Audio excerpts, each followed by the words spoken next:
officers. That Nissan, amazing. We're running on that one rim on that driver's side. This vehicle just continues to move along. We haven't seen any sparks. Occasionally we see a little bit of smoke maybe out of that front wheel. But this car just continues to truck along out here, 50 to 55 miles an hour. A little bit of something coming out of the bottom of the car, so perhaps we'll start seeing some of that tire, more of that tire come off, and maybe some of those ever-present sparks that we've been seeing. California Highway Patrol, though, they are definitely not just following this guy. They are working a plan, and that's what these guys do. And they want to bring this to an end. They're trying to have public safety. That's number one. And the safety of everybody involved. They always got to point that out. They're obviously very concerned about any of the innocent civilians that are the public around this person. They don't want to injure any of their officers, but they're also worried about that person behind the wheel. They don't want any injuries to come to that person. They just want this to come to an end peacefully. We'll get you some more streets here in just a second. I got to do some radio magic to try to get you those street names, but we're continuing southbound, just passing the San Onofre area. Okay. In just a moment. All right, Stu. You know, picking up on what Stu mentioned about the planning on the part of the CHP, we heard earlier that they were possibly in contact with this person because they know who it is. They had a cell phone. They possibly could have been talking with him. Stu mentioned being able to see a light on the inside of the car, because you wonder, when did they make the call to possibly call in the K-9 unit? They obviously maybe have had some kind of contact with him, or figure it's going to end in some kind of situation where they might need the K-9s. But just the fact that they called for it when they did just goes to show that they are really mapping and planning this out. And the fact that he hasn't stopped yet. I mean, considering the vehicle, of course, is damaged, as Stu has mentioned. The driver's side right tire is damaged by a spike strip, and he mentioned maybe seeing something coming out of the bottom of the car. So the tire could be coming apart at this point. You could definitely tell there is some damage to the car as it's kind of listing to the left as it continues at highway speeds. This all started in Montebello on the southbound 5 at Slauson. As you can see now, it's all the way in San Clemente. And of course, the 5 goes all the way down to the border. And certainly it could go that far. Maybe he'll run out of gas before. Let's go back up to Stu Mundel and Sky 2 with his exact location. Where are you now, Stu? Well, we're getting very close to the San Onofre power plant. The vehicle is slowing down. Don't know if that's because of the driver, don't know if that's because of the vehicle itself, but for whatever it is, we're happy to see it. It is slowing down. California Highway Patrol still behind it. Don't know if they've been able to do those tactics that they were thinking about earlier on, but you can see that car moving a little bit slower. San Onofre, the power plant, that's actually where we are. Camp Pendleton, still a good distance ahead of us. There's that long stretch, that straight long stretch right by the beach that's coming up on the 5 freeway. Not sure if we're going to get that far. We're seeing that car slowing down right now. The officers from California Highway Patrol right behind them, they've been asking for a K-9 unit. They've been asking for a dog to come out here and help out in this situation. And I'm understanding that there is one now in the train, meaning following along behind the cars. The light, I was always kind of curious what law enforcement's been with us all this time. A lot of the times it's going to be the California Highway Patrol. We understand that that's going to be the Fullerton PD ship.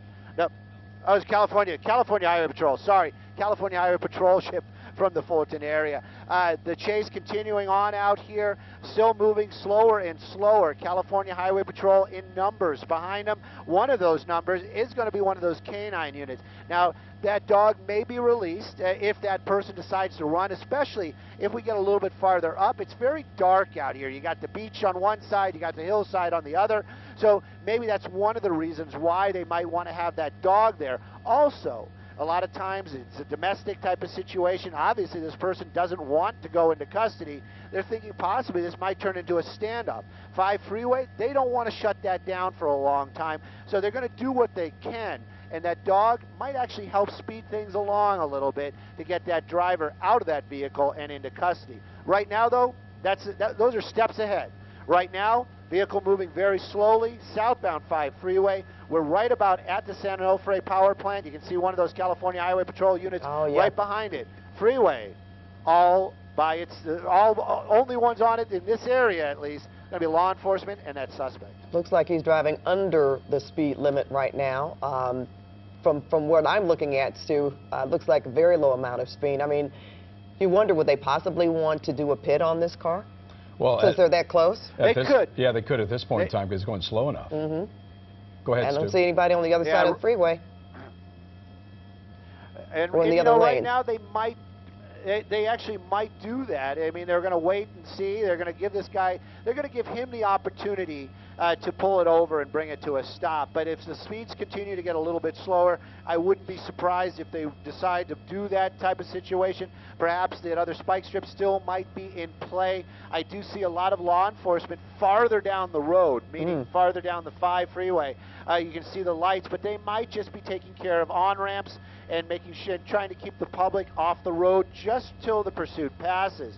Right now, though, it's still an active chase. This person, obviously, emotions are fueling a lot of this. And the only reason I say that is because it started as a domestic violence. And everybody knows in a domestic violence, emotions play a big part. And these officers, they know that too. They're trained in these type of situations. The vehicle obviously didn't stop. They had to talk. There was a child inside that car. That made it even more dangerous. It might have been one of the reasons why the officers wanted to make sure that that vehicle was watched and that there was no harm to that child. The chase got onto the 5 freeway at Slauson, up in the Montebello area, came all the way down here. Car now moving around out there as the speed's really starting to drop, and I wouldn't be surprised, Jeff, if we see that car, if one of the officers kind of start moving up a little closer and perhaps a pit maneuver initiated. Yeah, well, if I had any advice for that suspect, I'd say pull over and stop and come out with your hands up before they release the canine, because you know the damage that can be done when they release that dog. You've seen that firsthand, right? Oh, Pat? absolutely. Stu, is Camp Pendleton in the near distance? How far are you from Camp Pendleton?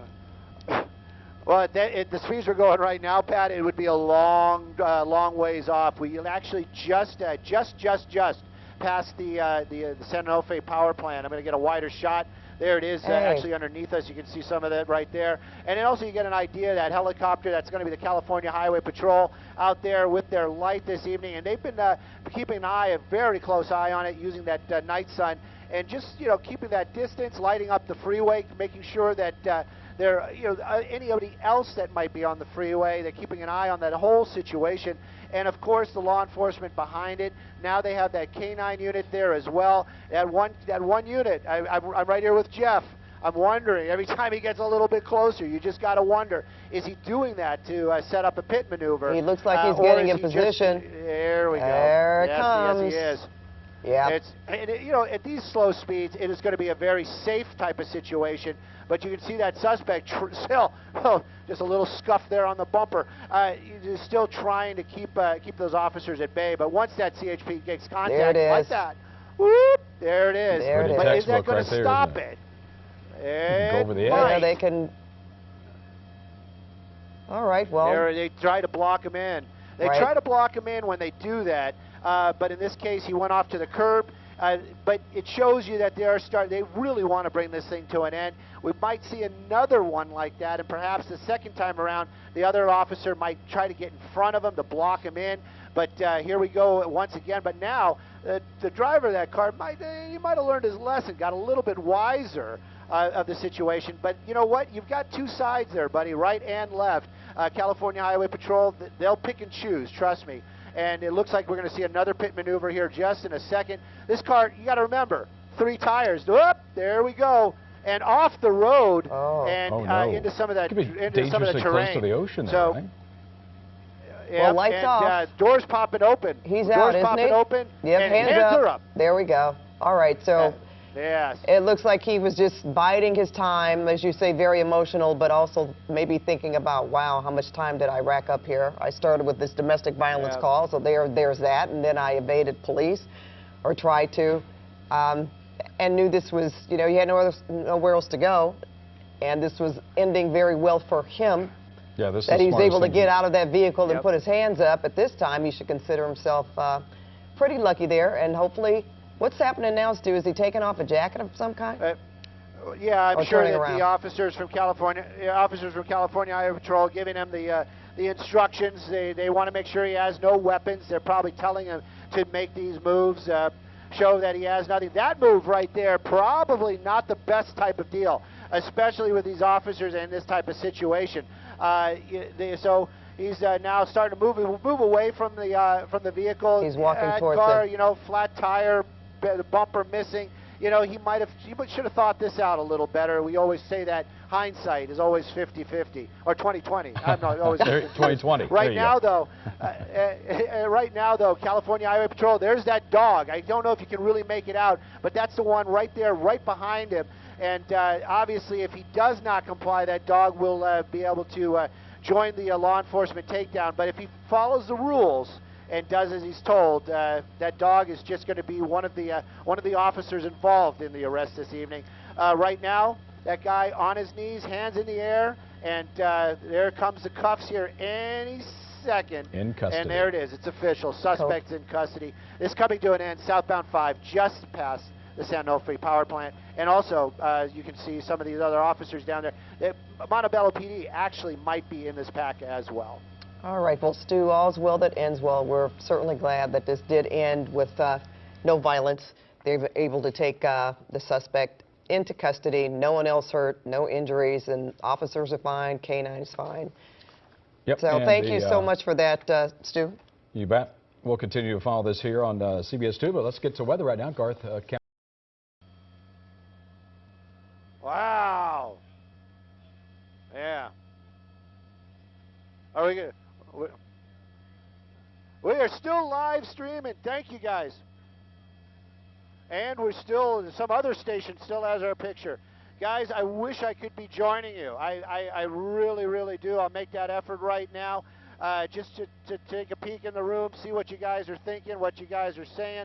Oh, we were doing the live TV thing. Okay, all right. You know what? You know, it is Pat and Jeff. Love those guys. And this evening, it kind of worked out pretty well, I think, in all. I'm just starting to see a lot of bye, Stu. See you guys. Love you all I mean, I love the love. I wish I could have joined in more. We were doing a lot of live television. Let me throw in the plugs real quick. Let me just do it before you guys go. We have a podcast.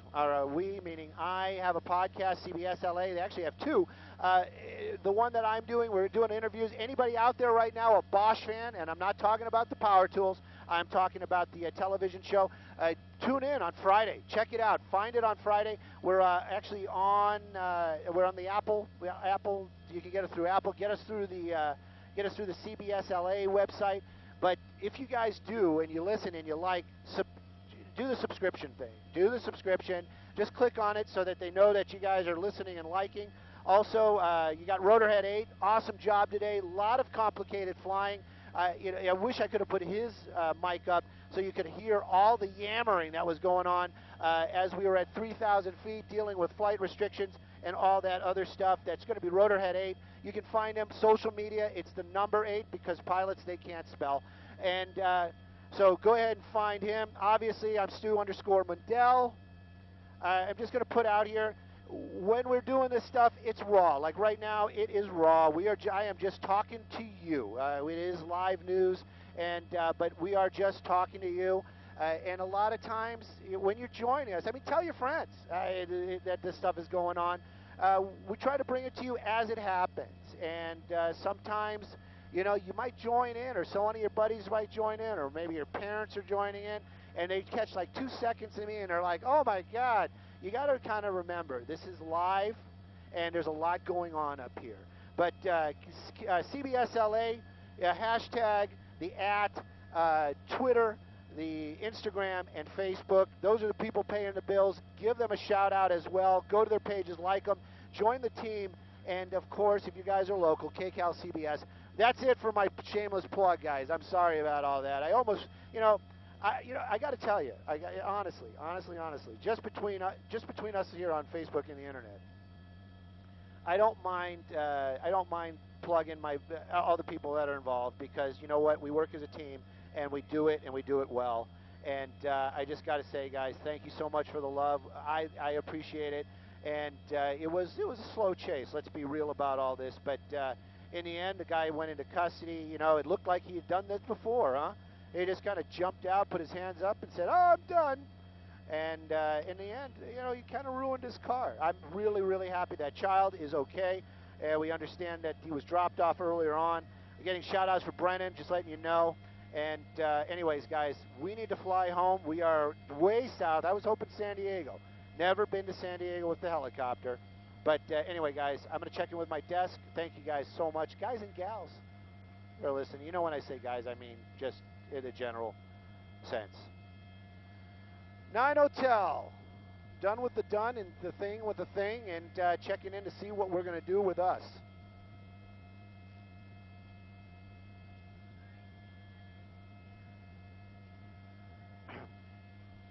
Woohoo!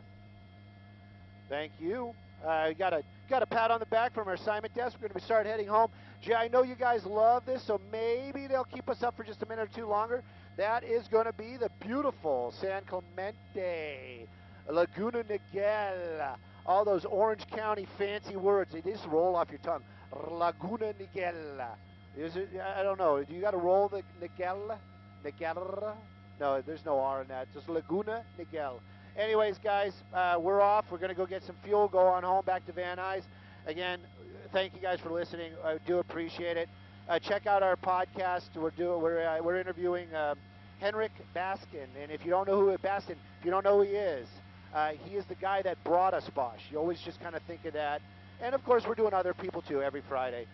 Thanks, guys. I really appreciate it.